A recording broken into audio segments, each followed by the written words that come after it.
Down Home. So, here at Down Home Fitness, we want to build the best homes that we can.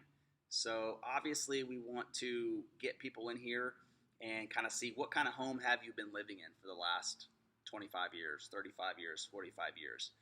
What kind of home do you want? Right? So, we need to kind of get people's goals and ultimately what type of home do you want to live in for the rest of your life. And ultimately, the first thing that you have to do when you're going to build a home is consult with the experts, right? So if you don't know anything about building a home, you better go get a contractor. So we've done that. You've come to us. And we are going to kind of lay the framework to how this process is going to work, guide you through all the processes, and hopefully in the end, you'll have the home that you want. So as the professionals here, we realize that the first thing we need to do is lay our foundation. So for a home, you want to make sure that you have a good, solid foundation, and you don't want to set it on the side of a cliff that's eroding away. You don't want to put it in a bunch of wet sand or in the middle of a sinkhole. So for us, we want to make sure that our foundation is very solid, and that is nutrition and lifestyle.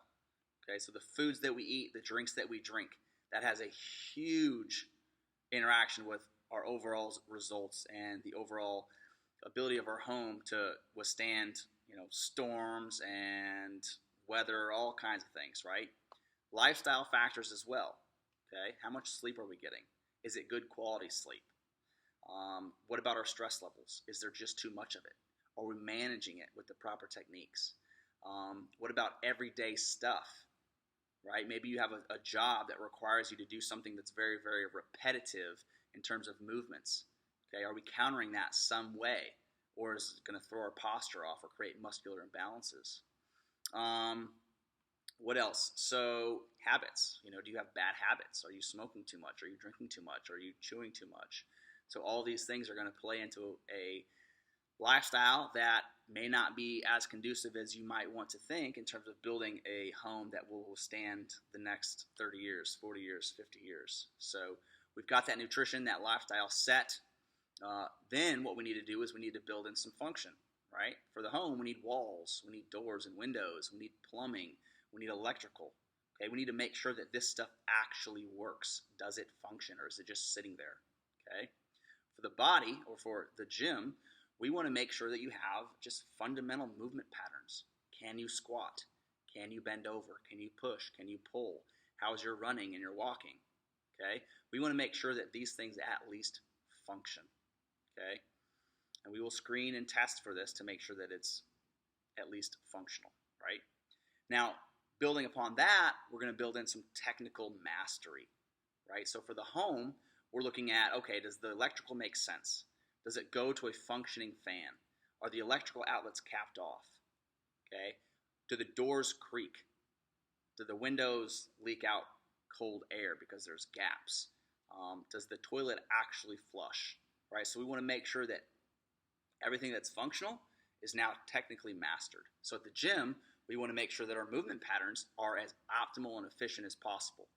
So sure, you can squat down, but it looks terrible. Or if you do that continuously, something bad's going to happen. So we want to master the technicality of that movement pattern as well as all of our movement patterns. Okay, so that's where coaching and cueing really comes in. If we're telling you something that's happening on a consistent basis, and you're just not listening because you want to just keep going faster and faster, you aren't abiding by the rules of building the home, which means start from the bottom layer and build upon it. Once that layer is there, build upon that. Okay, and that really takes us into this next rung, which is our capacity. Okay, most people come to the gym for this, right? This is their fitness, their capacity to do work. Ultimately, what happens too often is people try to layer this capacity on top of some kind of dysfunction, right? So we'll take push-ups, for instance. If I say do 100 push-ups as fast as you can, and you decide to do them suboptimally or without technical mastery, then you therefore are choosing to prioritize the capacity or the fitness of it over the technical mastery of it. So you're layering that fitness on top of a dysfunction or a dysfunctional movement pattern. So we want to get out of that mindset because we want to build the best home with the best materials and the best building techniques that we have available. Okay, so that's what we're trying to do. The capacity for the home is, that's the bells and whistles. That is the heated flooring in the bathroom. That is the TV that's embedded in a mirror in your shower, right? The really, really cool stuff that you want to show off. But what we don't want is we don't want a heated bathroom floor when we've got a leaky roof, right? We want to address the leaky roof. Once we've got that fixed, then we can invest the money in the other bells and whistles. So once we've got all that, then we're going to cap it off with performance. Okay, so performance in life is just going out and doing what you want to do, right? It's playing with the kids for a few hours a day and not feeling like you're tired or wore out or your knees hurt. It's just going out and being able to go up and down stairs or go for a walk downtown for multiple hours. At the gym, obviously, it's how do you perform in the gym, and we want to measure everything that we do, and so we have those performance metrics to kind of see where we're at and see what's possible in the future. So once we have all that done, you've built your home and it's to your specifications.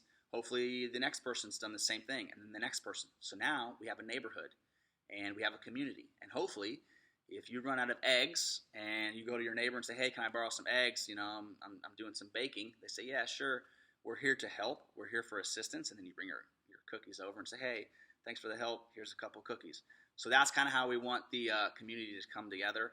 And we've seen that. We've got avenues to kind of keep that rolling through social media and outside the box events. So ultimately, we want as quality homes as we can get and an awesome community that helps everyone kind of upkeep those homes, because we don't want that one home that never cuts the grass, or their fence is all over the place and they got old cars all over the yard. So ultimately, this is what we want. So I hope you guys got something out of that.